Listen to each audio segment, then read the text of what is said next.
Hi, this is Phil, and I'm here to tell you all about the Capes and Lunatics Patreon. Don't miss out on our comic book creator interviews, including our monthly Chichester chats with comic book legend DG Chichester, superhero movie brackets in our search for the worst comic book movie of all time, and many, many more specials, all completely uncensored. Access starts for $3 a month, full video when you pledge $5 a month. Check out the link in our show notes or go to patreon.com/CapesandLunatics. Hope to see you there. I love Ben Reilly.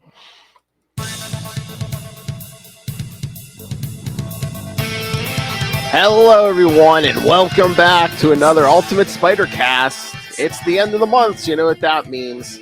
The Australians have invaded. I am Phil, joining me as always, that High Priest of Conchu himself. It is. Hello, everybody.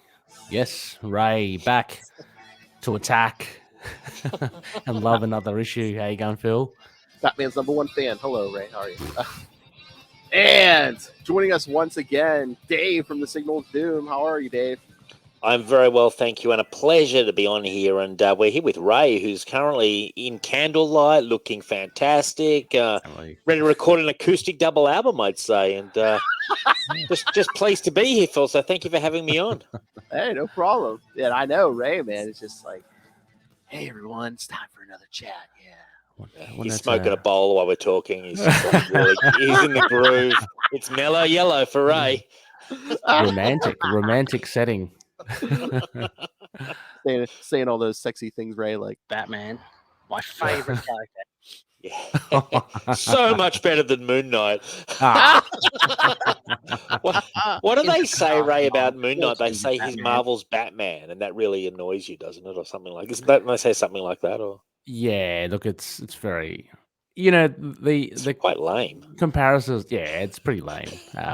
So, like to think he's his own man, which we'll see at the end of March, I'm sure. And it's coming closer and closer, Ray. Is it March 25? No, 30th. It's a little later, but should be good. Can't wait. I'm gonna stop traffic. Blood offerings to the god Khonshu and lead up. Exactly, is that what you're kind of doing? Exactly. Like, this candlelight is sacrificial...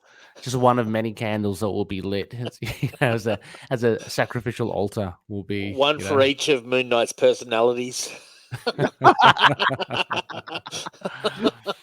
Did you hear, Phil, about this? So there's a guy, I think it's a guy, or maybe it's a girl, who's an expert, suffers from the disorder, whatever it's called, that Moon Knight has.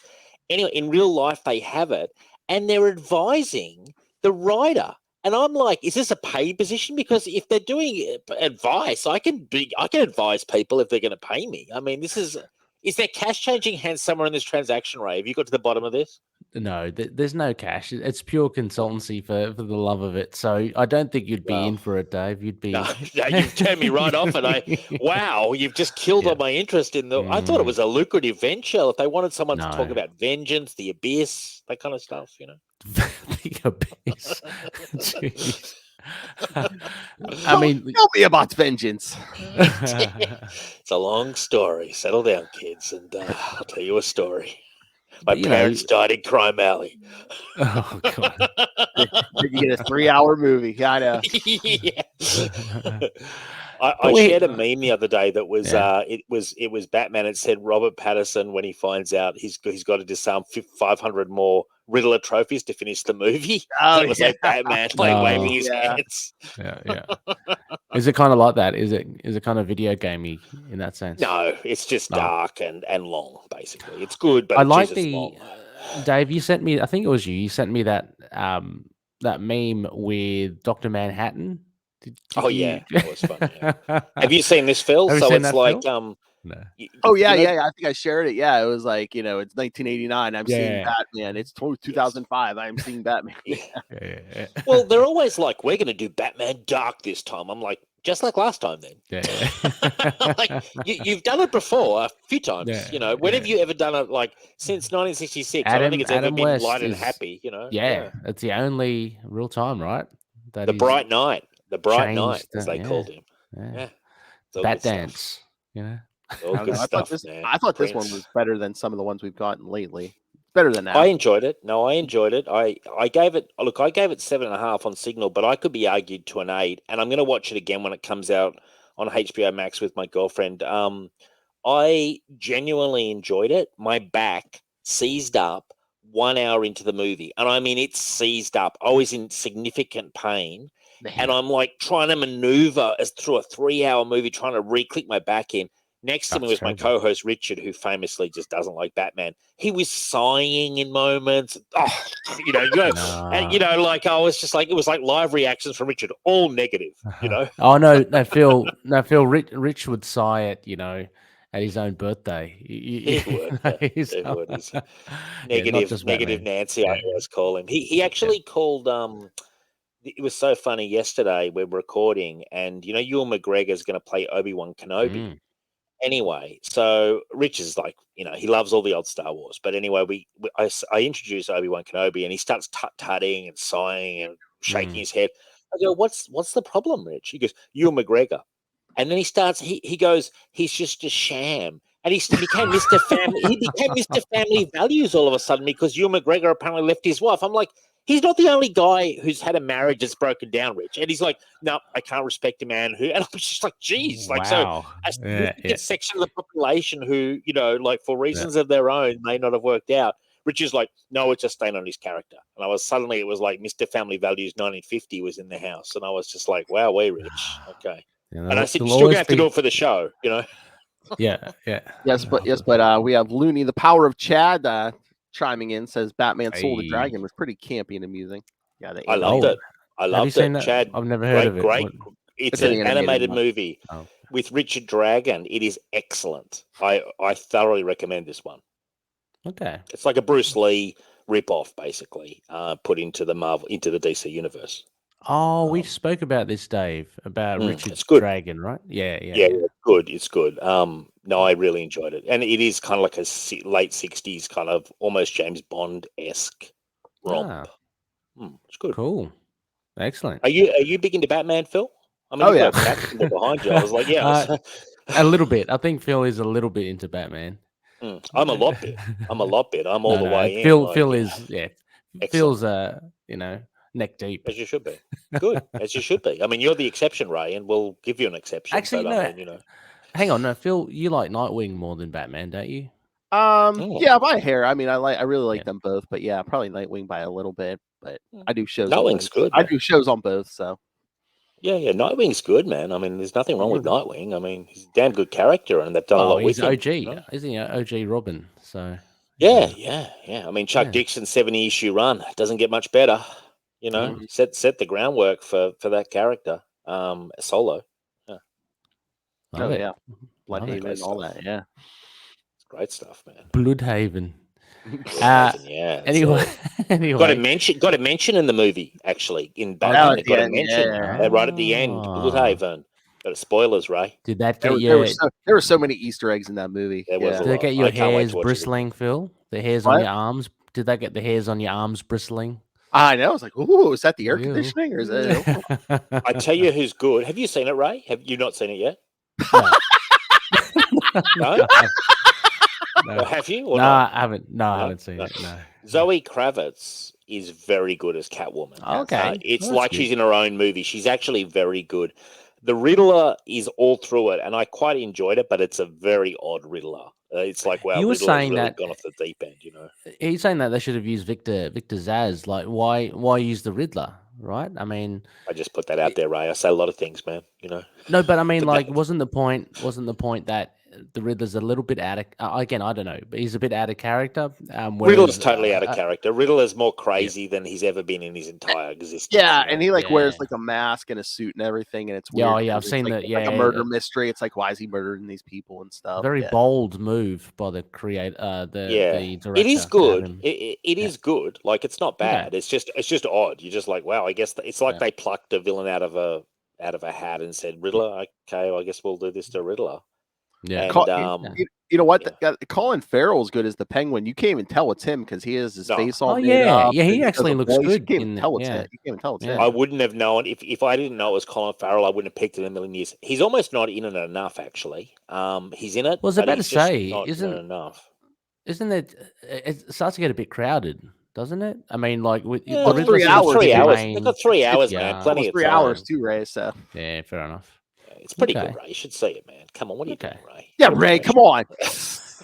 Jesus, I have Ray. a spare 3 hours. I'll Yeah, just say to the wife, I've got business, work. Oh. And she's like, work. I'm like, yeah, it is work because I'm producing a show. You're just bringing in cash. You know, it's I work.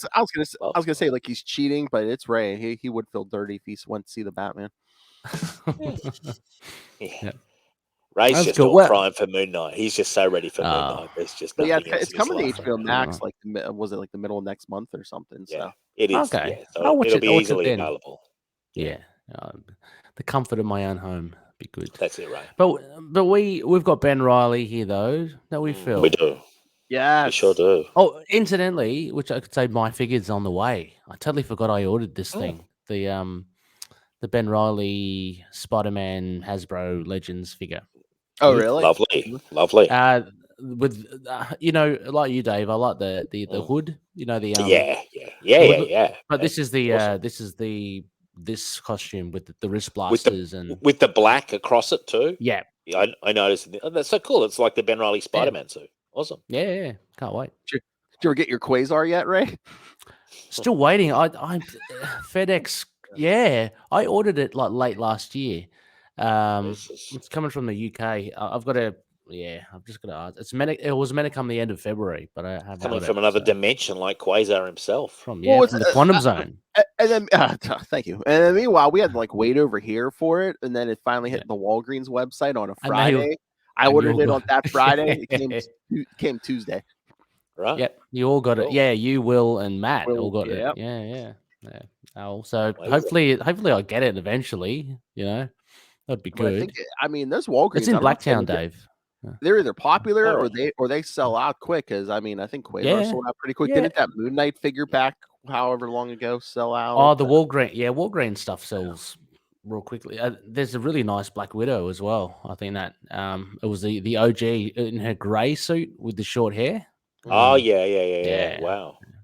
I got a good Black Widow once. I was in Hong Kong, and I forget what it's called, but there's this big building, and it's packed with all like sort of comic book merchandise and stuff. And anyway, I'm in there, and this woman had it behind the counter. I don't think it cost me that much money, but it's an awesome statue of Black Widow, like in Nice. full black leather. It's really nice. Like I was glad to get it. Like Cool. she probably charged me about 100 Australian, maybe a bit less. Okay. I would have paid more for it over here, put it that way. Yeah. And a Great. nice score from the depths of Hong Kong in this weird tower. And you had to bring it back on the plane. Like you had to be careful, I guess. It was carry on, wasn't it, Dave? I guess. I forget. Yeah, Was it? probably. Right. It was just in a Wrapped. box. It was a figure, Ray. What do you think it was? Drugs? Oh, I brought some Black Widow back. Oh no, I thought it was I'm sorry, Dave. I thought it was a statue. Was it like a statue or? It's Okay. I haven't actually got in here with me. It's Ah. not a figure. It's a statue, but it Yeah. was in a full box. And so Yeah, okay. I'm trying to remember. It was years ago, and I probably just packed stuff around it. Yeah, to cushion okay. it. It came in completely fine. I mean, it's nice. a lovely figure. I love Black Widow She's a survivor. in the black leather. I mean, who doesn't like her? Jesus. Exactly. Oh. Anyway, Ben Reilly and Silver Ben Surfer. Reilly. Yeah. We are Spider-Man team up, Phil. Yeah. Oh yeah. that's it. Yep. All right. Great. So I'll do some synopsis here. Yeah, just interrupt me sure. whenever. All right. So Spider-Man team up number 2, Ambush from March 1996. Writers Roger Stern and George Perez. Perez. Big names. Yeah, Yeah. George Perez. Penciler Tom Greinberg, inker Bill Anderson, colors Tom Smith, letterer Richard Starking's Comic Craft, and editors Tom Brevoort and Bob Budiansky. The George Perez. Speaking of George Perez, did everyone see the? I don't know what. I don't think it's up yet. The JLA Avengers they're putting out. Yep.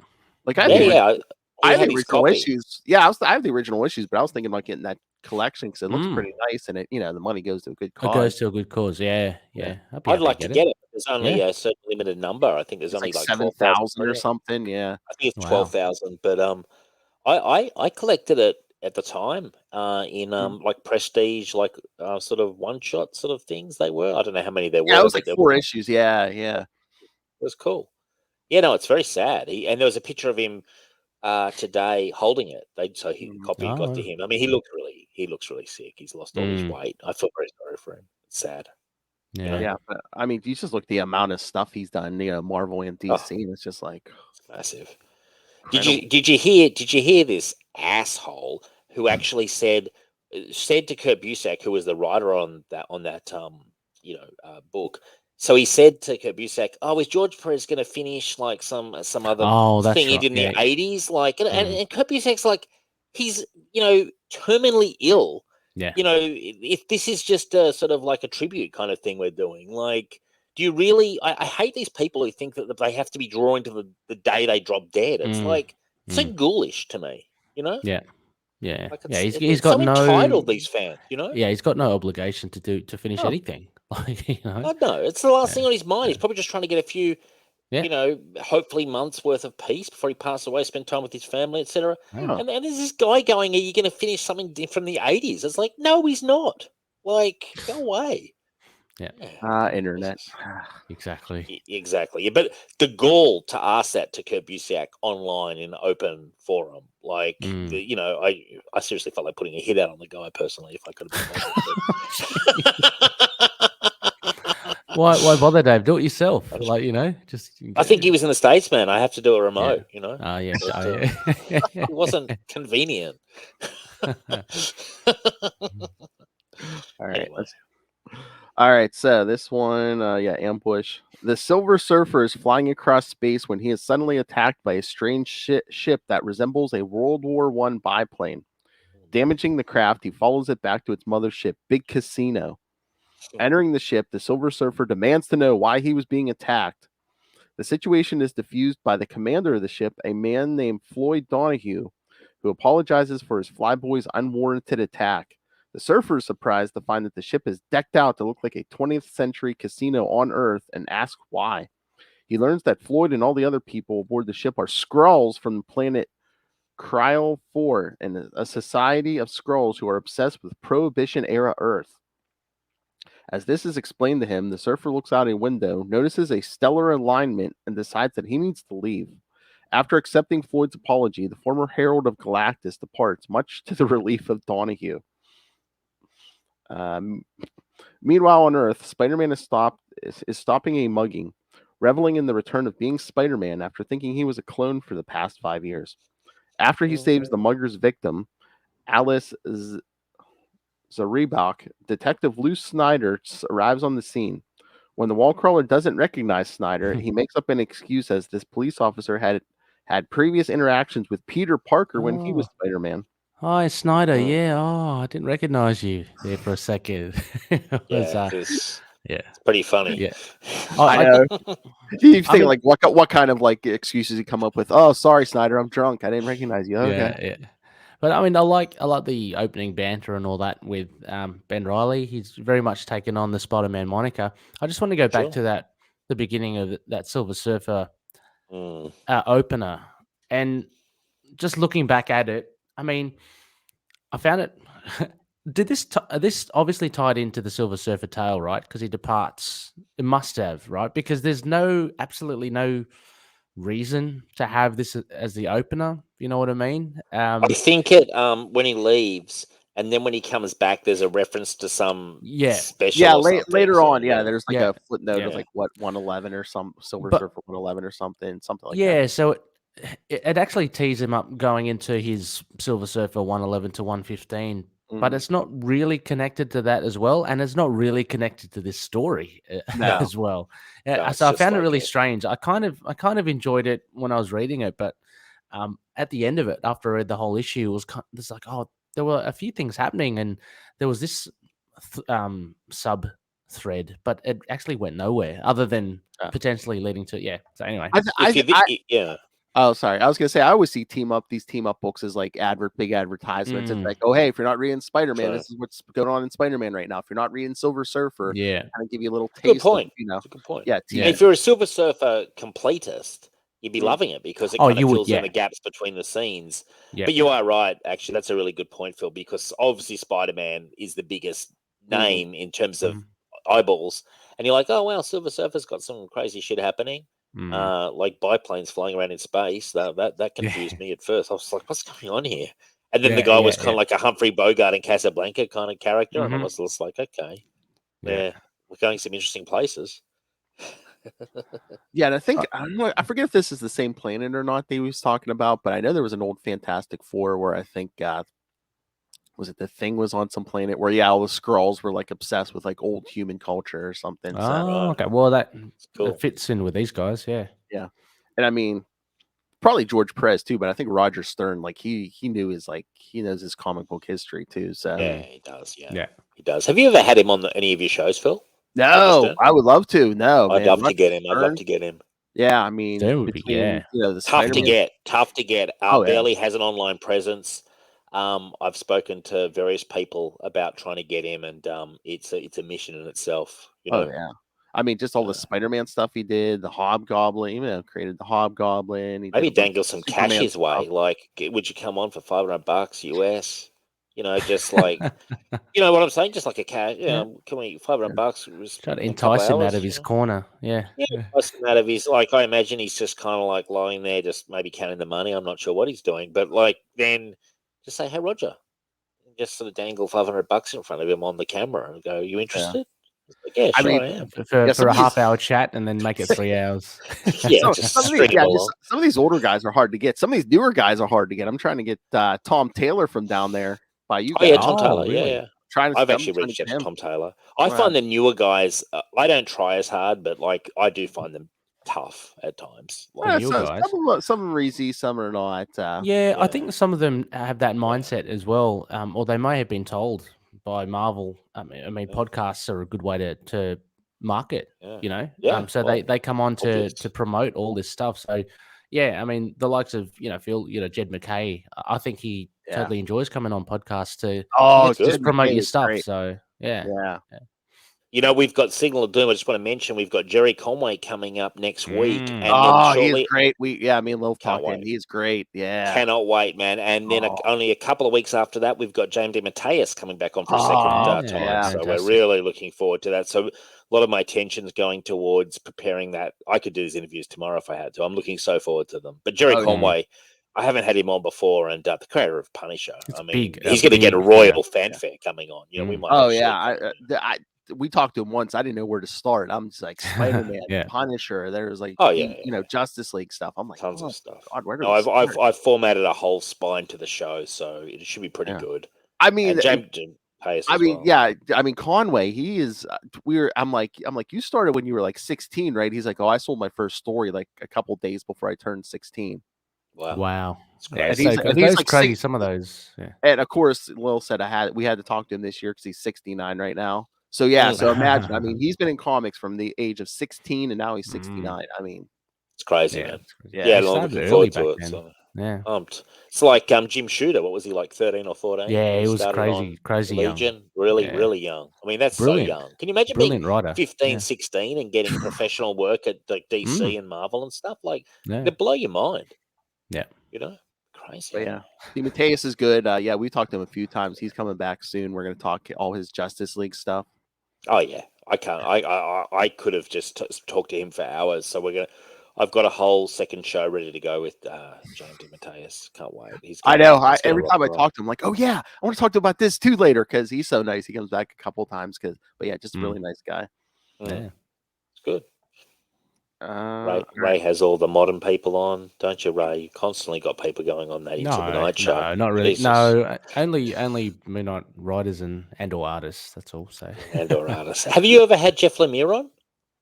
No, I had Greg Smallwood on. Okay, but, right. I tried. You've had Doug Munch, Lemire, but you've had Doug Munch, the creator. He's good. Excellent. Yeah. I want to get Doug Munch on. Actually, he did a lot of Batman. Yeah, and he did a whole lot of that actually. Yeah. Excellent. Anyway, so where are we in this? Sorry, Phil. I was gonna say, but no, thank you, Ray. Ray helped us get Jed McKay when we talked to Jed McKay. Oh, yeah. Moon Knight, a guy who runs around in a white outfit relieving people of their facial features. Yeah. Have you had the guy on, Ray, who did that? Was it Charlie? Is his name Houston? I want to Oh, say. Charlie Houston, yeah, he's hard to get, I think. Is he? Again, I've been I tried him and all the other pass right.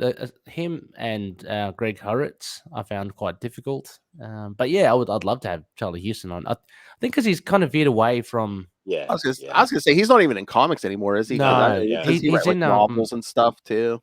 Yeah, and he's in TV or TV writing, TV industry. So Cool. I think yeah. it's once they get into that industry, it's pretty hard to get them. So You know who's going to be coming on? Well, we're actually not. I shouldn't say coming on, but I'm talking to what's his name, Chuck Austin.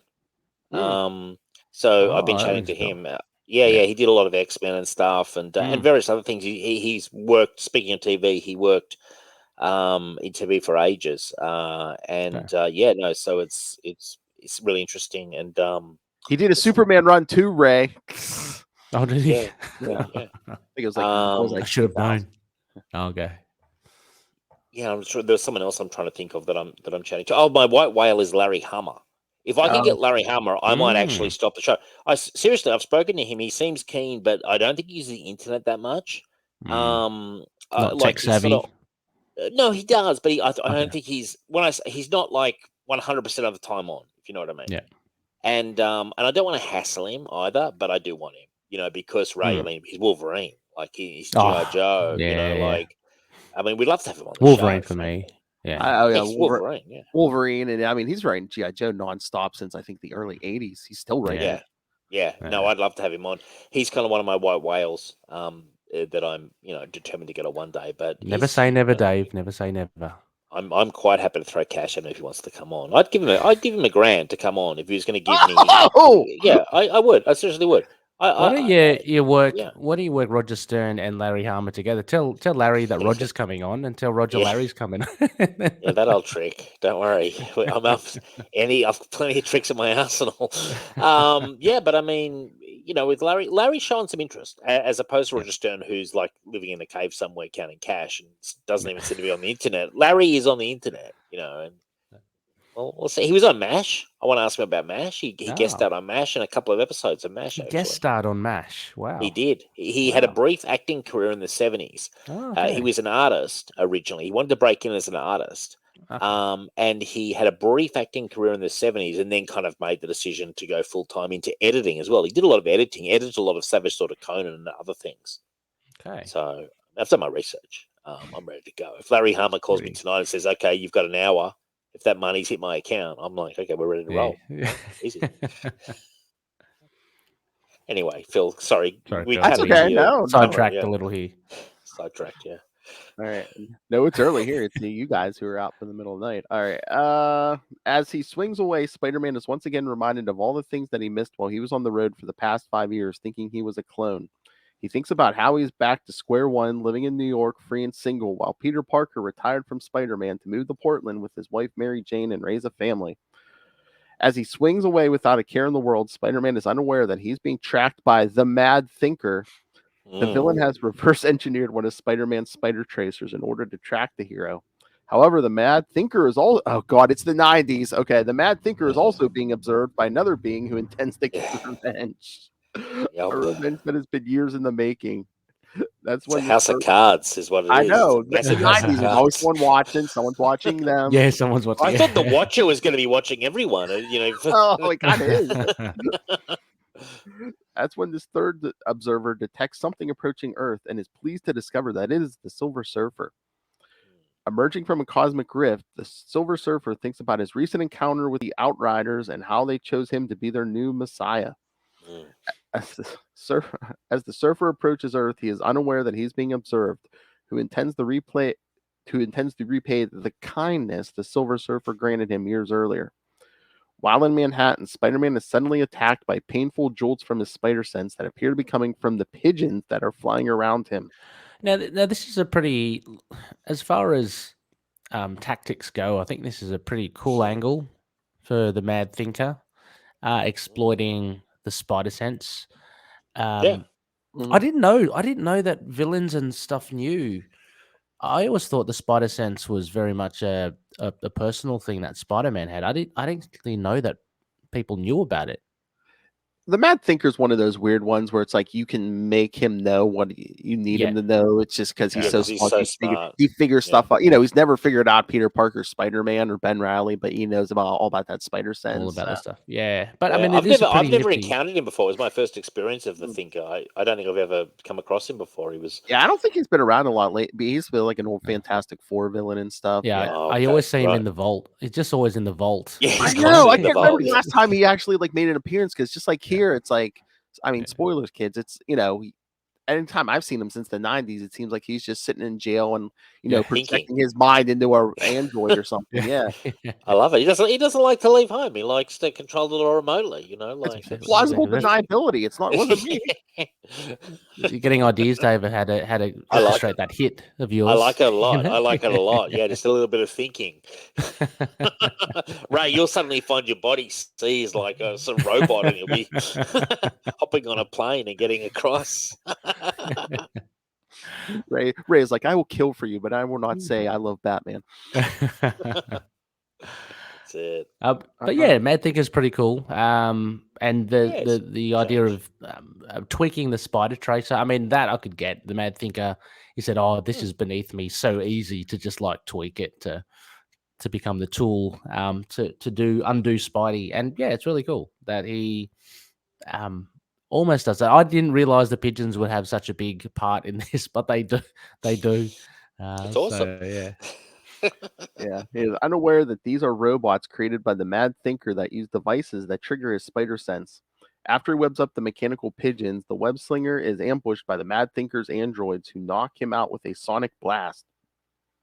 When Spider-Man wakes up, he finds himself restrained in the Thinker's lab. The Mad Genius explains that he intends to experiment on the web slinger in order to learn how his spider sense works. Before he can unmask Spider-Man, the Thinker is attacked by one of his androids. Yeah, This I android- also sorry, Phil. Just that moment there, the moment that someone's, oh, I'm going to finally see your real face. Oh yeah. Something's going to happen. So, Yeah. but And I was like, wondering. if I've ever seen them before, I will know who it is. Like I have every face photographic memory. What a It's like, smart what have you little. never seen him before? I was like, have you seen him exactly. before? That's true. That's true. Then there's... I mean, Peter But Parker, maybe you've seen him.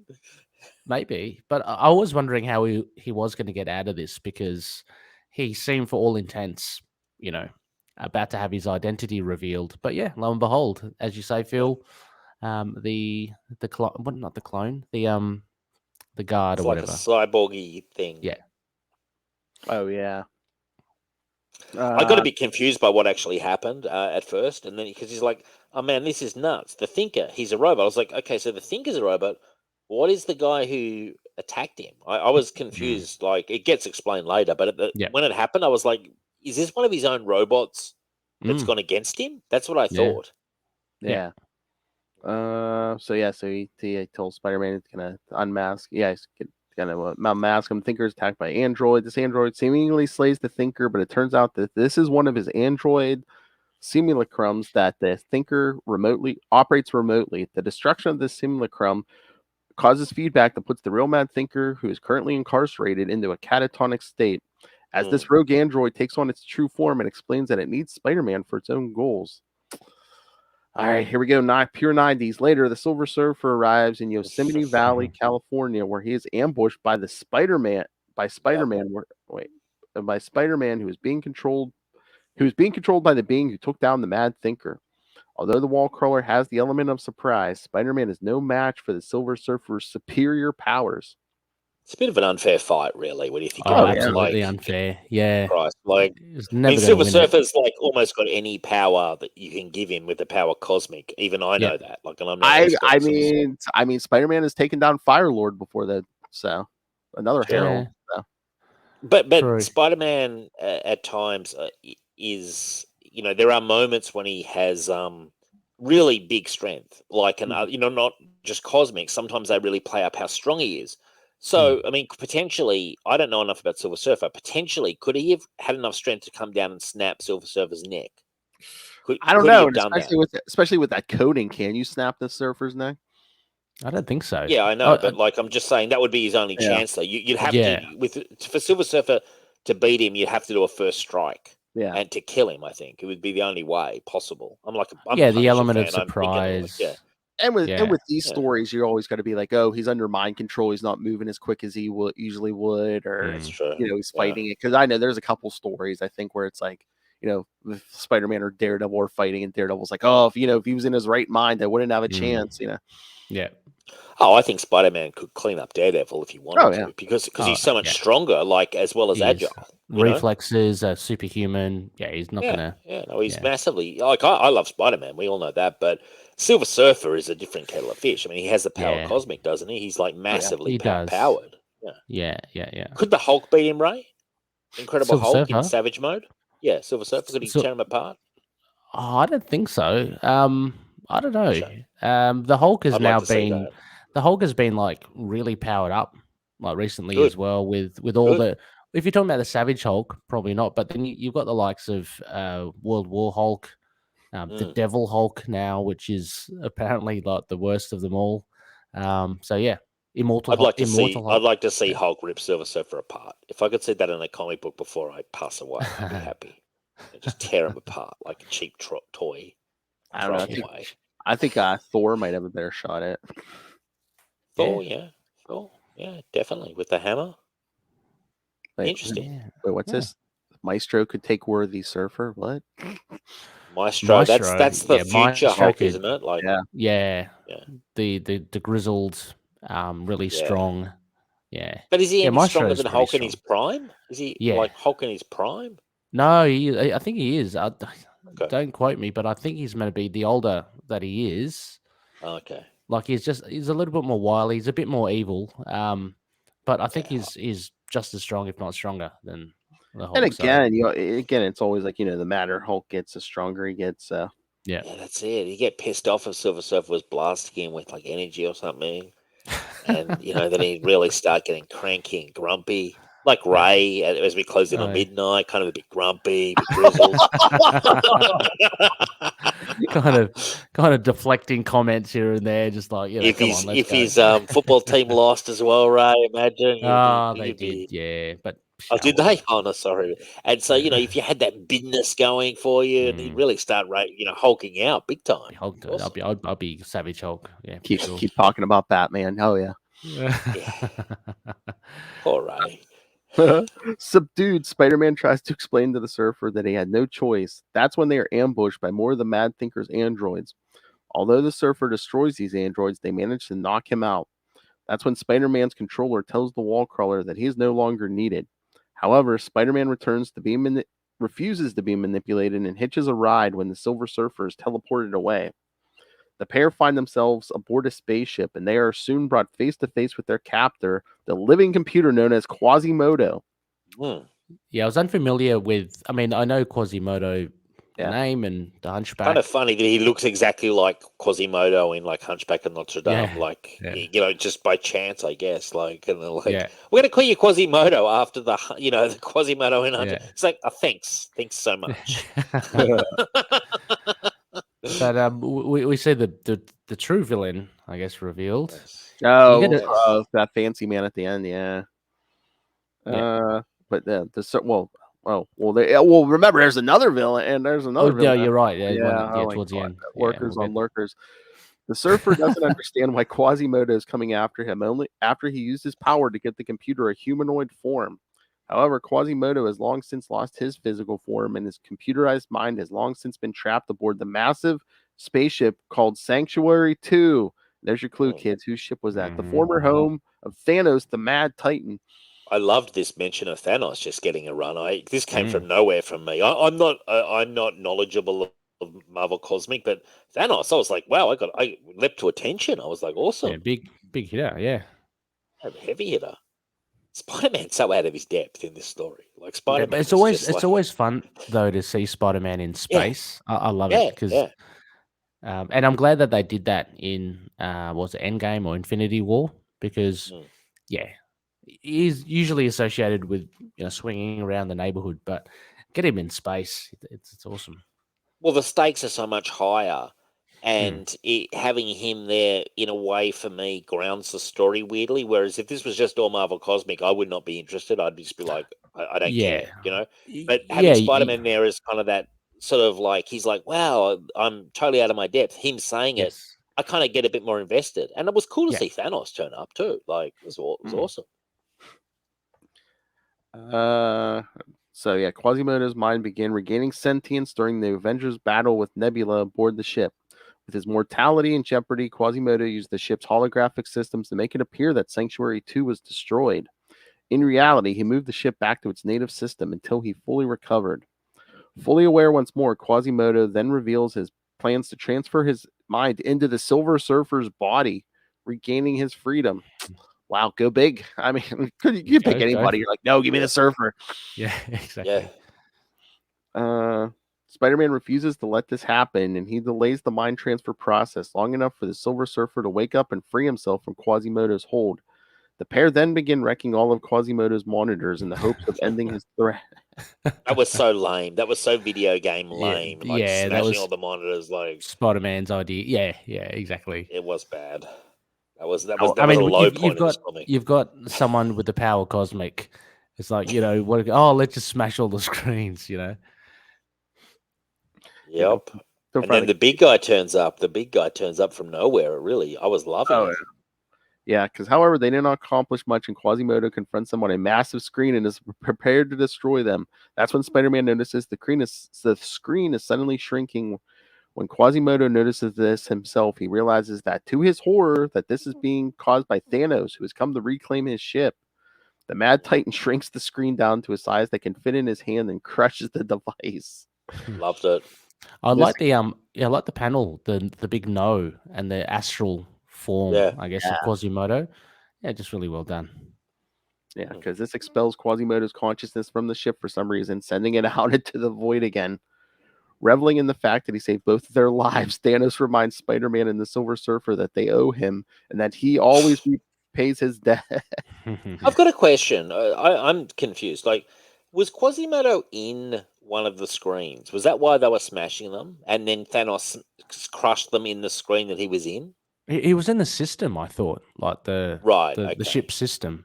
I mean, unless Thanos just crushing that screen was just like, symbolic. Meanwhile, he was like purging the system or something. I don't know. Yeah. Towards the end, I don't know whether he just, since they crushed all the screens, then he just made his way into one screen and he was kind of like a cornered rat. I got you what you're saying. Doesn't really, like he's switching between like different screens. But, okay. I think it's a very simple way of understanding technology in the sense, like just get him jump into a screen and he's just like the consciousness of. I guess they probably didn't think about it too hard either, but like the consciousness was getting transferred from screen to screen to screen until there was only one screen left, which is the one Thanos destroys. Yeah, but you kind of think of it like if it's so sophisticated, like when he gets crushed and his ether goes floating out into space, surely that essence can't just be contained to screens. I would have thought it would have been within the wires and the circuitry of the whole ship and that sort of stuff. But yeah, fair enough. It's a way to kind of defeat him, wrap it up. Just to wrap it up. Great. I just got confused at the time. I was like, I thought he was like on remote, like somewhere else. And then I realized he was actually in the ship, or he was in like the as you're saying, in the ship system kind of thing. Like he was the ship almost. Yeah. Okay. Yeah. It's kind of funny that Thanos just turned up. That kind of came out from nowhere for me. I was like, wow, everyone's turning up in this thing. Like there's a lot of deep cuts, And there are just a lot of detours as well. I mean, we'll get to one a bit later on. I mean, towards the end here. Because he sends them back to Earth, and they are discovered they're in a cemetery in the Pacific Northwest. The Surfer explains that he has come to pay his respects to Elvin Harper. Harper was one of the few humans who befriended the Surfer during his long exile on Earth, and even tried to help the Surfer get past the barrier that Galactus put around the Earth. The Surfer learned a lot about humanity when the humble scientist sacrificed his life to help stop the stranger from destroying the Earth. Spider-Man discovers he can relate to the Silver Surfer, who lost all emotions when he was made to be the servant of Galactus. He then suggests that the pair go to a nearby tavern and have a toast in the memory of Elvin Harper. I was like, who the hell is Elvin Harper? I was like, exactly. Am I supposed to know who this character is? And then he explains it. I'm like, that's a deep cut. This whole thing just seems like Roger Stern, like flexing his, his trivia muscle. It's just like, hey, I think so. I think, or maybe he had some part in creating this Alvin Harper to try to revive him. Well, and I noticed Yeah. Roger Stern did plot, and George Perez Did did the the script. scripting. Yeah. So Yeah. I think you're right. I think Roger Stern's probably, as you say, flexing his Marvel history, because he probably would have read the original Marvels at the time, because he came up in the 70s. So let's assume as a kid he read all this stuff, Yeah. had encyclopedic knowledge.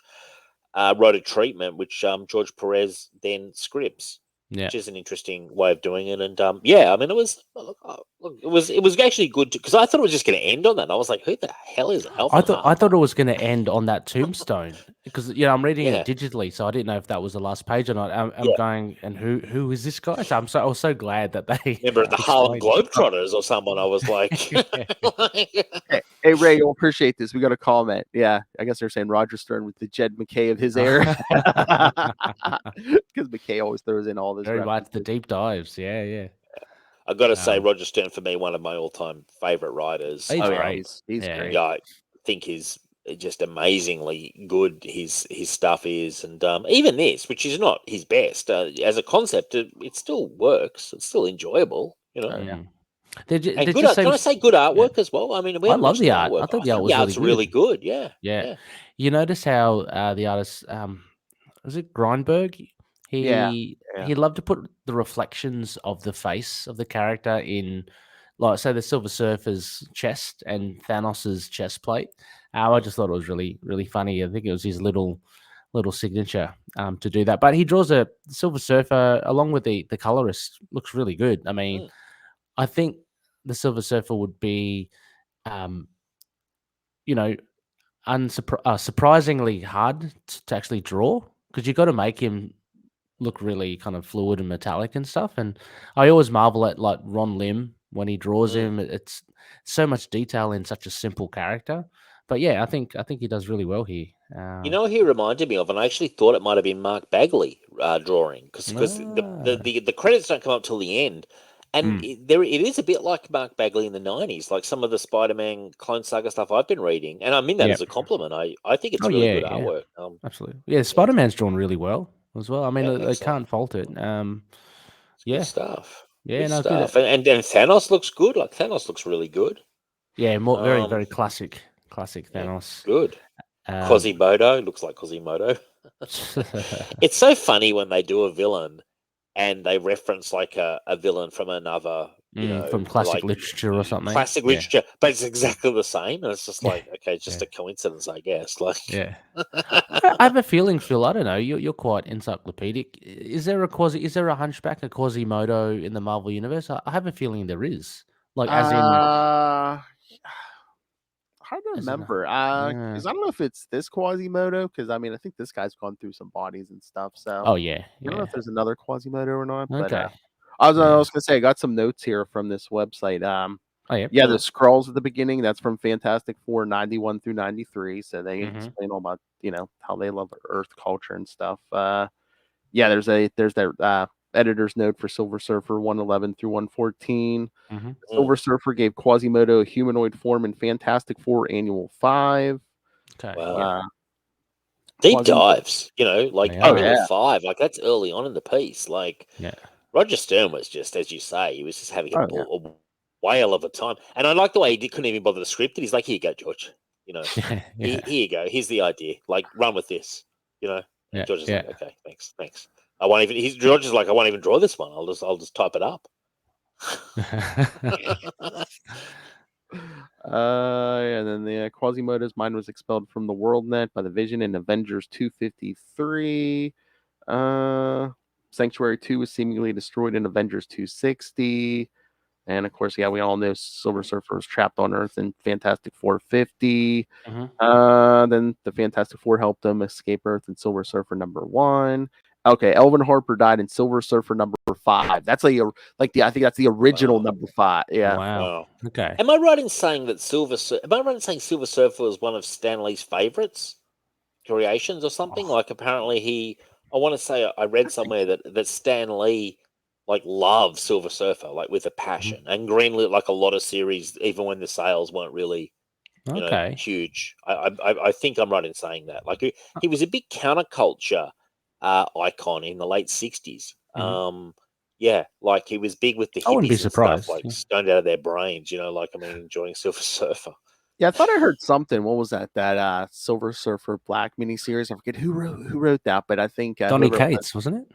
was it? I think maybe because I Yeah. think he had like a text page in the back, and he was like, Mm. he's like, I was so nervous about this job more than any other because I was getting the right Silver Surfer, and Okay. I think he even said he's like, oh yeah, that's what that was one of Stanley. Yeah, I know he said it's one of Stan's creations. I think one of his favorites. So I was so Okay. nervous about it. Yeah. Well, Yeah, he I did wouldn't- didn't Mobius do a famous Silver Surfer story? I believe there's a I famous, think, yeah. yeah, there's a really famous one. I don't know what it's called, but Oh yeah, Parable. Mobius drew it. Is Is that it? Yeah. Yeah. He is that's- cool. I mean, I think he's cool. Has he been in the Marvel universe? Was there a tribute to him in Thor Ragnarok or something? Wasn't he on the? No, he's only been in No. the Fantastic Four film, I think, Yes. with Yeah, Lawrence Fishburne. back when it was in Fox. But there's a character Yeah. that would be cool for a. I would love to see him in the MCU. He'd be great. There's a lot of talk of wanting Keanu Reeves as Silver Surfer, Really? which That's I mean, so look, lame. if you a bit of CGI, Special effects. yeah, Special effects, though, man, more than anything. Oh, Like yeah, Keanu yeah. Reeves. Why do people? Can I just be? I'm going to say something now. People are idiots. Like they go to. No, it's like they've got about 3 actors they think can do roles. It's like Yeah. Ghost Rider. I love Norman Reedus. I love him, but the way people yeah. just mention him, like, oh yeah, he's just a lock, and they do the same thing with Keanu. They don't seem to notice that these guys are getting older and older. Yeah. And maybe it's wiser to go for a younger option because you want to Yeah, get like there's no 10, 15 longevity. years. Yeah, there's no longevity with Norman Reedus. We're talking about Ghost Rider with I was talking about Ghost Rider with Brian Biggie, the big man I'm Biggie. Biggie. Court Jester. Court Jester of the Collective. And he was and Love he was him. talking.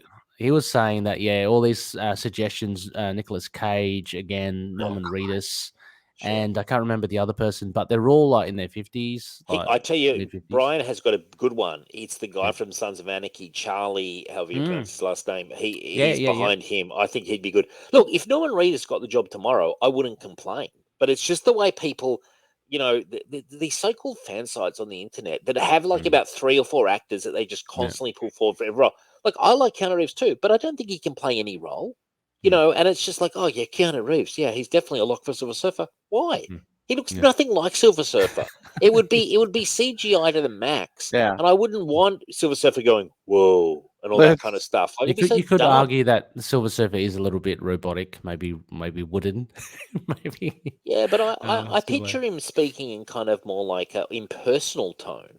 Mhm. When I see this, I'm no expert on Silver Surfer, but when I've seen him, he's not the most humanized of characters. No. He's kind of a bit sort of, in this he shows more emotion than a lot of other times I've seen him. He's a bit detached, you know? Yeah. And that's Yeah, I not, see that. I'm sorry, the person who plays Silver Surfer eventually will almost be a no-name. I guarantee it. And it'll be mostly special effects. And these idiots saying Keanu Reeves should play him really should take a good hard look at themselves. I kind of like it when That's my someone speech. I'm not familiar with plays up a role because sometimes too. they're too big of a name. It takes me out of it. I'm just like, oh, 100%. that's Can we all just be reminded of an unknown Hugh Jackman starting out as Wolverine? yeah. Back Oh, in I wasn't familiar. 2000. Hell yeah. Yeah. Greatest actor of all time. Yeah, well, I believe it. Yeah, and he was known to Australian audiences, but he wasn't even a huge But name not- here. Yeah, He wasn't even a big name here. No, he and then wasn't. he He did a became few- massive. Yeah. Yeah, it became massive, and it just goes to show that, like, I mean, half of the people in the the Marvel Cinematic Universe, I wouldn't have known who they were, even though they'd had careers. Like, Yeah. I wasn't super familiar with, say, for example, Chris Pratt. I know he'd had a careers, but I wasn't aware of his work until after he broke through with Guardians. Yeah. And yeah, so there's plenty of actors. Well, he who was kind can of play these just roles. like he was in Parks and Recs, wasn't he, Phil? He was That's more it. of a TV guy, and then Yeah, I think he he was like more started to get in. Yeah, he was like just Yeah. more comedy, I think. Yeah. But he broke into Hollywood, as in big budget films, I guess, with Star What Lord, would which you is big. What would you guys think? I'm going to pitch this to you right now because this is me and Brian talk about this all the time. If like an older actor, let's just say, let's use Norman Reedus as an example. So a name older actor plays Johnny Blaze, but it's only really a tease, and by the end of it, Danny Keach or whoever, or Robbie Reyes, whoever is the Ghost Rider, that he passes a torch Passes to the in the torch, yeah. first movie. So Mhm. you do get Johnny Blaze playing an older actor who's probably a name, and then he passes the torch to either Robbie Reyes So or kind Danny. of like Hank Pym and Scott Lang with Ant-Man. So Hank Pym's generally kind of known as the original. Well, he is the original Ant-Man, but Yeah. yeah, I don't know. I don't know about you, Phil. I reckon I'd be quite happy with that because number Yeah. one, my favorite Ghost Rider is Danny Ketch anyway, so I don't mind the mantle Yeah, pass and on I to him. think Yeah. you could tell his story in one movie. Mm. You know, it's not that like you could do a really good movie and pay Johnny Blaze, you're off, and then you flick it to one of Yeah. the Danny or Robbie, whoever, and that way you kind of have a series, and you can always bring Johnny Blaze back in some, Yeah. in Ghost Rider, Yeah. he's forever dying and coming back, and God knows what Yeah. like he's in and out of hell, like you can barely keep track. Exactly. I yeah. just think Brian Biggie came up with that idea, and I'm 100% behind it. I'm Yeah, behind I it. mean, if you get a Norman Reedus or Nick Cage, I think that's what they're gonna do because it seems like they like to hire like the young guys, the young people now, just so you have someone who can Sure. fill the role for 10 years or more. Mm. I'm Yeah. available. If they want to cast me, I'm available. I'll work. I mean, I'm going to cut. I'll do 20% less than any other. As I'll who, say Ghost the word. Rider or somebody else? That's right. Silver Ghost Rider. Ghost Rider. Surfer. How would you handle Silver Surfer? I do it real robotic. Like I've Yeah. come to this world. This world must burn. I am the Herald of Galactus. I find Right. Silver Surfer, frankly, one of the most boring characters ever. But like I'm not a Marvel cosmic guy, but here he's quite good. Limited doses for me with Silver Surfer. It's hard with the Silver Surfer because he's so powerful. And so how do you make it like, in this instance, in this story here, Phil, he's his own undoing. Yeah. He releases so much energy that he burns himself out and and that's how he gets incapacitated. Well, at one point he just creates a tree to do something. They just go, he just calls a tree to do something. I was like, is there nothing this guy can't do? Like, I know, yeah. He's it's pretty cool. Yeah, you got to have a pretty good writer on a story when the character's pretty, pretty all powerful like this. So, but have they ever done the storyline where look, I don't know his power limits, but like Silver Surfer goes to try to stop like world hunger or famine or something? Like, have they done that story? Because that's a story that's no, not that I know of. I mean, no. Well, why not though? Like, if I was there, I'd be like, if Yeah. I was on it for say 5 issues, I'd be like, I've got this arc where Silver Surfer tries to cure the world's ills, and I think that'd be an interesting story. Yeah, because his power is so. Don't get me wrong. Yeah, don't get me wrong. Maybe that's what Parable's about. I can't remember. I read it ages ago. It was a bit more of a left field kind of thing. But also just going on the fact of that, not only just overpowered, but I think you're right, Dave, in the sense that for me, I love him. I love Silver Surfer, but his personality is a little boring as well. He's a little bit just dull in that sense. He's just flat as attack, Ray. He doesn't have a personality, Ray. You're being kind. You're being nice. But I mean, because if you look at it, the likes of Spider-Man, he's got relationships. He's kind of like happy-go-lucky. Daredevil's got his relationship issues and stuff. Yeah. So that makes the characters interesting. With Silver Surfer, he kind of goes around. I like it when he gets into he's talking about his home world and his lost love, and he seems to have this almost obsession with this I can't remember her name, Phil, his woman. Oh, was it Shala Bella or something? Yeah. He sometimes sees her in other women, so he's a little bit yeah. back when he had a personality and a life, Yeah. I mean, it's an interesting story. I mean, the actual I'm sure in the movie Fantastic Four series, which they'll eventually do, it'll be quite interesting. It is quite an interesting story that it was a Herald of Galactus. Yeah. He came to sort of say the world's going to, I assume, burn, and then sort of like sees there's value in the world, et cetera, et cetera. Like it's an interesting storyline. For me, it's just the continuation. It's after you do those basic beats, like, I can't see myself churning through 70 issues of Silver Surfer like we can read Nightwing. Because Nightwing is a character where there's so many storylines you can pump in. It's so grounded. Like there's almost no stopping point. Yeah. Silver Surfer, as a writer, I'd run out of ideas by probably about issue 10. Yeah, I think, I don't know, my personal take would be Silver Surfer's, the joy of it would be what he sees, so it's exploration of the cosmic rather than him himself. Sure. And for me personally as well, I'd like to see him. I just love seeing him unleash his power because he's so powerful. So those are the other things. But the actual personality and character development itself, unfortunately, I think is a little underdeveloped compared to some other characters. Yeah, I think on his own, it's not as good. But yeah, like you Yep. put him, either when you see him through the lens of either his enemies or like you give him Yes. allies. Yeah, Mm. you can't just Or, have you know, him surfer by himself. You have to have him playing off somebody. Yeah. Yeah, like even the Infinity Gauntlet saga, that was great because he was in amongst it, but he was surrounded by other heroes and That was stuff. cool. Yeah, Doctor I, Strange I and will stuff. say this: I've not read it, but a lot of people speak very highly of Dan Slott's Silver Surfer run, and it has some parallels to Doctor Who. Yes. So Well, I mean, I know I'm that not a lot of Doctor Who people fan, but praise that. yeah. Yes, his run is phenomenal. I read it almost all in one sitting, because it was just so. Wow. Yeah, it's quite long. It was all on Marvel Jesus. Unlimited. It is all on Marvel Unlimited. Did you lock I yourself didn't in a read room, it. Ray, and say to the wife, leave me alone. did. I'm reading the entire I Silver Surfer did. run. She's like, oh, great, did. fantastic. Throws your shoe at you. Knocking on the door. What are you doing in there, Ray? Nothing. Reading. I think I'm reading Silver Surfer. Leave me alone.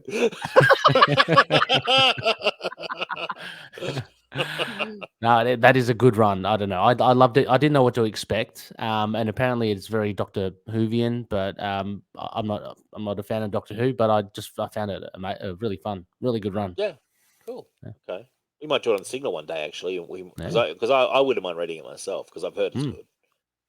Mike Allred on art, isn't it? Yeah, For a the lot art of it is anyway. very good. I Yeah, I love didn't read Mike it. Allred's art. I'm a really big Mike Allred fan, actually. Mhm. Yeah, I didn't read it either. But didn't they give him like a human companion? Almost, like he was with some Yeah. woman or something. Oh So God, what's her again, name? we're Starts playing with a off like D. human. Yeah. Yeah, Daisy, Dorothy, or something. Yeah, I can't remember. She got a polka dot dress. That's all. So yeah, it's good. And are you with me and Mike Allred's art, Ray? Because I love it. I think it's Oh, so it's underrated. phenomenal. Yeah. It's phenomenal. I absolutely devour it every time I see it. I find honestly he's there's a lot of artists I like, but just his style, I will just read anything that I see him do because I just love his artwork. Like he did Ecstatics, and I bought the Omnibus, and it's brilliant nice. artwork. And Peter Milligan writing duties and him on art, it's great. It really Yeah, is. I'd love to start reading that as well. I think Good. I collected a bit of Mad Men. He did Yes. Mad Men, which Yeah, is he did. That was his own thing. Yeah, that's what kind of got me into it. But yeah, really good, worth it. So we're going to give Sorry, rankings Phil. of this. Yeah, Phil? Yeah. Dave, go ahead. Give us your ranking. What do you think? Well, look, mid-90s stuff for me can be challenging. I know at the time, especially Marvel, I know why at the time I wasn't buying it because I always felt like you had to be reading 45 other titles. But on this side of things, I think it was a pretty good story. It got better at the end with Thanos. I'm not a Silver Surfer guy, but I was invested enough. It was only I looked at the cover price, $2.95 US. I'm like, okay, that's not too much. If I'd bought this at the time, I would have been like, okay, I'm going to give it. Maybe this sounds a bit harsh. I'm going to give it 6.5. And I mean, it almost is a 7. But for me, I find some of these mid-90s Marvel stuff a bit hokey, and especially bringing in the cosmic stuff for me is never a big plus for Marvel. But Spider-Man and Ben Reilly, I thoroughly enjoy. And in fact, I thought this was kind of more of a Silver Surfer story with Ben Reilly in it. I'm going to give it 6.5, but I did enjoy it, and I particularly enjoyed the artwork. And I find sometimes in the mid-90s stuff, the artwork, especially at Marvel, really drove me away, where I felt that the stories were very thin. This actually did have a backbone of a story. So I'm going to give it 6.5, which I think reflects kind of where I am on it. All right, Ray, what did you think? Yeah, I can't disagree with what Dave said mostly. Yeah, I was thinking about giving it maybe a 6 actually. I did love I think the art elevated it. I think it was good. It's really hard because of the nature of the issue as well being a team up, and as you discussed and mentioned, Phil, that it kind of is a bit of a promotion for other titles and Silver Surfer. So I found that kind of detracted from the overall cohesion and flow of the story. I love the deep dives. They're great. But as I mentioned at the beginning, I found the Skrull interaction with the Silver Surfer not really that necessary for this part, other than just trying to tie in, references from other runs. So that I found a bit disjointed. The stuff at the end with Albert Harper, like again, it's a deep dive, but it's just so signposted as being as being a reference to something else. It has very little to nothing to do with the story other than Silver Surfer, wanting to visit the tombstone. Yeah, I And think it was. sure, I think it was just his excuse to get the Surfer to Earth. Why it was yeah, Silver Surfer coming yeah, to Earth. exactly. And that's it. And then do we really need then two or three pages of recap of who this Harper person was? Other than those that really do love deep diving into Marvel history.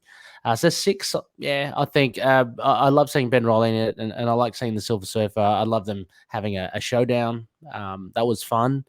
The Mad Thinker was good. Quasimodo was a fun enough villain.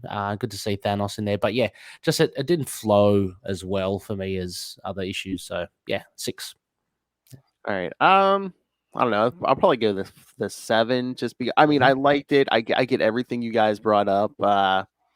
Yeah, I read this when this was new. I mean, I thought it fit in with the Ben Reilly stuff good at the time. Silver Surfer is always like hit or miss with me, depending who's writing it, what story is, either love it or don't. But I mean, I thought this one was good. But again, it's the nature of 90s comics. Yeah, we're trying to promote probably the Silver Surfer's book, and even though it's like it was a little extra sized issue, like these were, but it's like I think the assignment was probably okay. You got to do this whole story, and modern comics could never do this. Okay, you got one issue, get it done. Kind of start it and finish it in one issue. So, but thank God it wasn't multiple issues because, that's I will say that's actually a good point. Now, like today, these would be strung out to like 4, 5, 6 issues, and without any extra value. So at least they can. It would be a compressing trade. this down. Yeah, compressing this down actually helped. I think. Yeah. I'd be giving it less if I had to read 4 issues and it was just this story. I'd be like, God, no thanks. But I appreciate that they managed to cram it all in, and it didn't feel rushed. If anything, it felt slightly padded. No, it was not. It was. I mean, by no means. And I was saying, like, the flow of it. I enjoyed reading every page. I wasn't checking the page numbers. Let's just say that I was just enjoying it. Yeah, but yeah, I know I have this in floppy, so I know. Yeah, it's a little thicker than like a normal size book at the time. So I think the team ups they were giving them a little extra space. So yeah, cool. And this was a Spider-Man team up series, wasn't it? So every issue was a Spider-Man team up with different people. Yeah. Short lived though, wasn't it? It was about 7 issues from what I see, unless I think you're right. Yeah. But really. Because we didn't cover the first issue, Ray, because that was it was actually Peter Parker teaming up with the X-Men like right before he left town. Ah, cool. Yeah. Nice. Yeah. Cool. Yeah. No, it's they should do a Wolverine team up now. I love the team up books. I love anthology books. They should bring back more Marvel Comics Presents or something. Yeah, those are great. Sorry. Well, Marvel's been doing those Black, White, and Bloods, which you're right. You're right. Yeah. Actually, yep, and they seem to be those anthologies. I only just started reading the Wolverine Black, White, and Blood, and that's really cool. So yeah, you're right. I've got a question for you guys before we go. Are you guys? We're doing it on Signal. Are you guys reading the X Lives and X Deaths of Wolverine? And what do you think? Yeah, I've been reading it. Yeah. No. Do you think it's been getting better? I think it's been getting better as it goes on. Yeah, I think it's a whole lot of setup because I mean the X Lives is for Ray Omega Red's basically going through time trying to kill like Charles Xavier's ancestors. Charles Xavier's father, grandfather, and stuff. Yeah, so Wolverine's been trying to stop him there, and then X Death's the whole Moira McTaggart, like Mystique's trying to kill her. So a future and there's Wolverine the Phalanx Wolverine coming back from the future. Yeah. It's not bad. Ray, I think you'd probably enjoy it. It starts out. We were pretty critical early, but I'm starting to quite enjoy it actually. Okay. Ray, I think it's worth checking out, man. Okay. It's like a weekly event. Sure. Benjamin Percy's writing it. He's Um, very strong, yeah. Percy. Yeah. Yeah, So, it's look, and it is a slow start, but I Okay. just thought I'd mention. So, Phil, you're kind of enjoying it, kind of. Yeah, like I said, I think it just took it a while to get going, but yeah, I've been enjoying it. Sometimes with this stuff that's every week or every other week, sometimes Mm. like they're doing it with Detective Comics, Batman right now. I mean, like Detective Comics is weekly. I don't know if like modern comics they take their more time now when it's weekly, so it's Mm. sometimes it seems slower. But yeah, oh yeah, once this Wolverine thing starts, yeah, it's it seems to be really going along now pretty good. So No, it's interesting. It's kind of I'm a huge Wolverine fan, as I know Ray is as well, and Yeah. I think it's good that Marvel are finally starting to put him, front and center a bit. Like it's like they've really fucked around with Wolverine over the last say 5 years. Like it's taken yeah, them a long time. I Yeah. don't think they realize what a good character they've got sometimes. So they're just idiots. well, Like just they spam all the other crap characters, but like forget about Wolverine. well, just with the way they have the X-Men right now, they have so many characters. I don't think they know what to do with them. So that's what Right. you Yeah. said. They need to like pare them down again. Mm. I agree. I agree. Well, it's rebooted my like. I will say this, and Richard complains every single issue, but we keep slogging through. Like, I honestly think, Ray, that you would enjoy this. I Yeah. think this is something that Definitely in should your check it out. wheelhouse, man. Yeah. Yeah. All right. Yeah. I know. It was just because, yeah, the whole Hickman taking over the mutants and stuff. It was just a bit too overwhelming for me. Sure. So like I read Powers of X and House of X or whatever, but that was about it.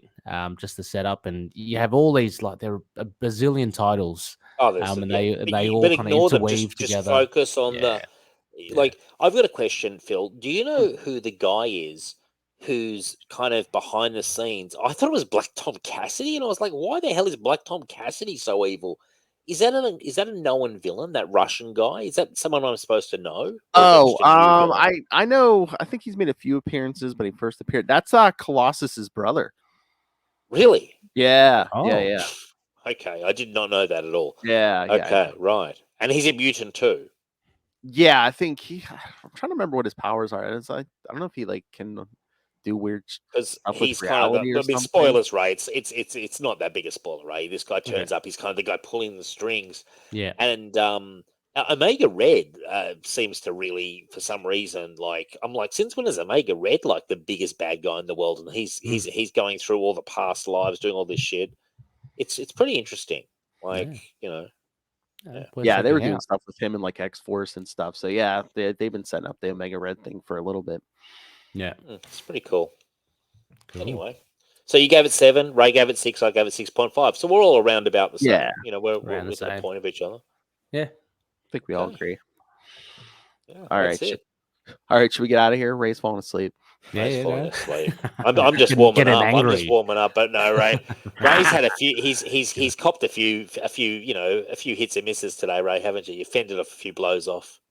Oh, I did. Deflected. All You got to go good. back and sacrifice a virgin to Conchu, Ray.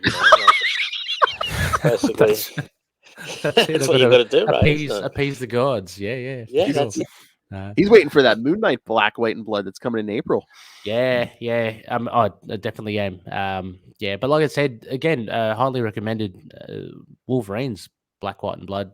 Dave, Yeah, I'm not sure if you. No, I've got issues of it to read. Oh, I was okay. going to say, Ray, you know who you should target? You know how Siegel and Doom's, other than Larry Hummer, our biggest one is Hugh Jackman. If we can get Hugh Jackman on, well, that's my goal one day. You should get your goal should be Oscar Isaac.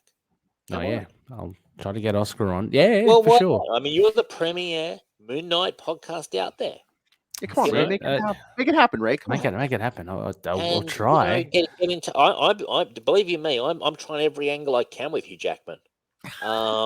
Maybe we can say that we know Hugh Jackman, and then Oscar can come on. So, we know yeah. Hugh Jackman. Those big names. I think you have to like find who the representation is. Yes. and, you know, you 100%, gotta do 100%. agents and stuff. Oh, Or gosh, you yeah. have like a little, just by chance, a little roundabout connection. Yeah. There's Mm. of course you have to get in touch with their representation and stuff. And but I mean, it seems to me that with this Moon Knight show, they'll be doing the full court press. In terms of promoting, and you are the premier Moon Knight come on. podcast, Ray. As I always The Someone Moon tell Knight TK. podcast. Yeah. Well, there's a second one out there now, so yeah. Well, you were the original. A pretender to the throne, Ray. A pretender to the throne. You know, you should send him a cease and desist letter, Ray. I don't know what to do. I love it. All right. But yeah, Sorry, no, I was Phil. gonna say real quick. Yeah, those Black, White, and Bloods are good right now. The Electra one's out. I think there's been 2 episodes. Is that really good? Yeah. Okay. Yeah, I wouldn't. Cool. You know, I like my Daredevil. Electra only semi interests me, but like she's really good in the current Daredevil. Like I like her there. So yeah, She was Black, really White, good and in the Blood. episode of Punisher where Frank and her went on a date and had sex. That was awesome. That was probably one of the best appearances of Electra ever. I was like, did you guys see? I forget what the guy's name is. The guy who does Savage Dragon. He came out the other day and was like saying how like Eric Larson. He was like taking a blast at Punisher, saying how Punisher's always been gay and never dates women. And people were listing all the women that he's been with over the years. It's not hundreds because he's mourning his dead wife, but it's like, hey, Eric Larson, go read a fucking comic.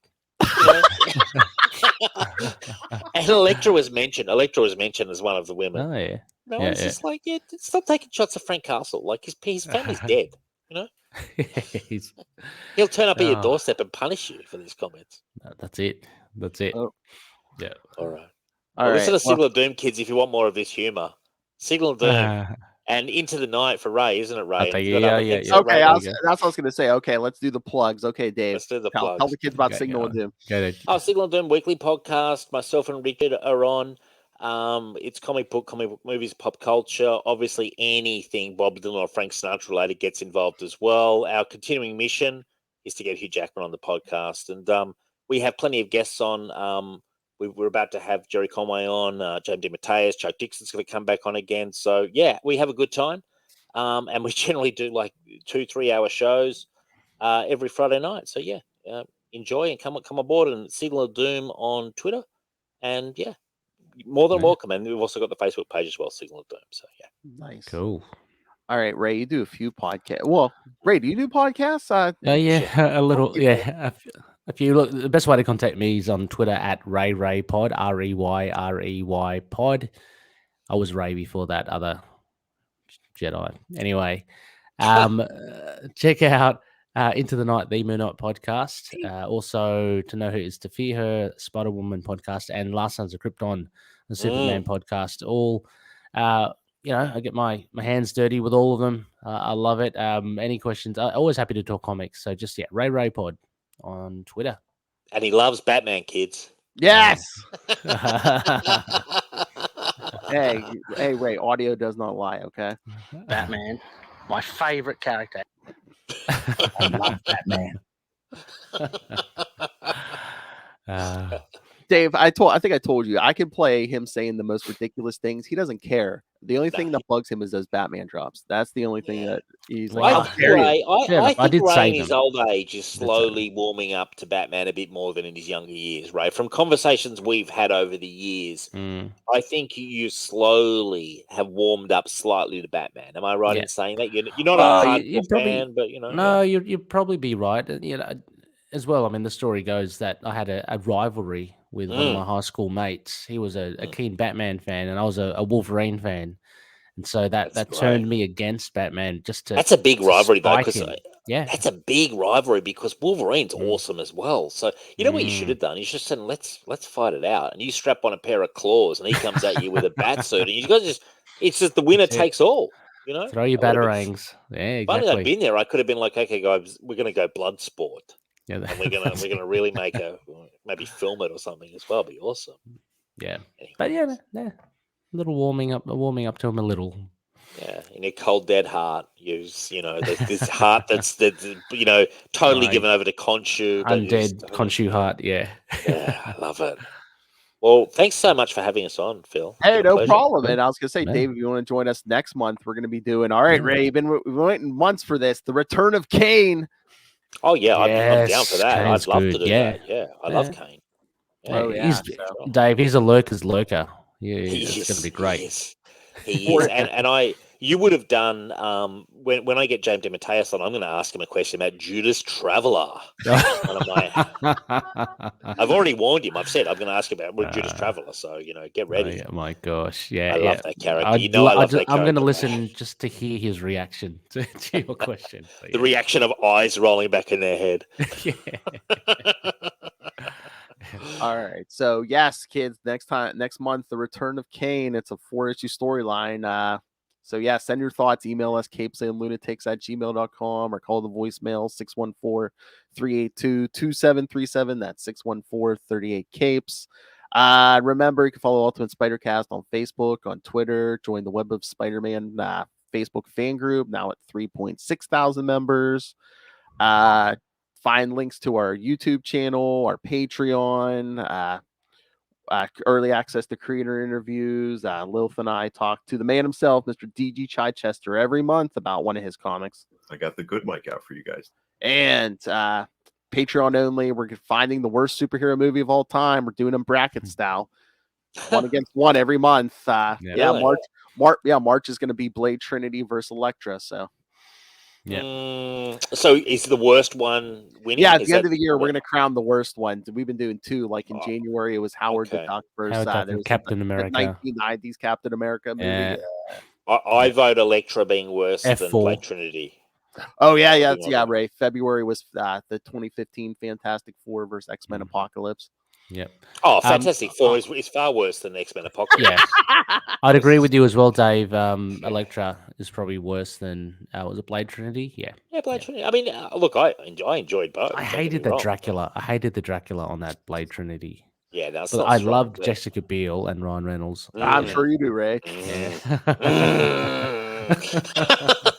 Might go fire it up now, actually. Yeah, that's fun. So what's that on? What's that on? That's our Patreon. Yeah, the movie thing. Yeah. Right. You've got like a million shows. I find it so. It's like, oh my god, I don't know how you sleep or sleep. What's that? No, I got to keep up with Ray. Come on. Oh, yeah, I know, right. Bish Bosh. He's a powerhouse of Australian podcasting. We're just surfing in Ray's shadows here in Australia. No. Got to keep up with Ray and Russell from Tomes of Evil. Yeah, Russell. Oh my god, Russell's a new kid on the block. He's a startup merchant. He just starts up so many shows. No, I know, man. I just he started up that Hulk podcast. That was pretty. I listened to the first episode. That was pretty good. Yeah, I keep it simple. I just do Signal. I guess I have a couple of spin-offs, but Signal's the main base. I keep it Signal. Yeah, it's Signal HQ. We just churn it out. Yeah, exactly. All right. So yeah, find that all that merchandise at Linktree linktr.ee/capes and lunatics. All right, let's get out of here so Ray can go to bed and dream of Jessica Biel. All right. Peace, guys. All right, guys. Hey, thanks, guys. Yeah. No worries. Hopefully. Again, these guys will probably be back next, as long as they want to. They're back next month. Return of Kane. I'm looking forward to it. I love Kane. Yeah. Oh, yeah. Bring it on. Evil Close. All right, kids. Until then, swing on back. Come on, Ray. Give me the thwip. Like a little thwip.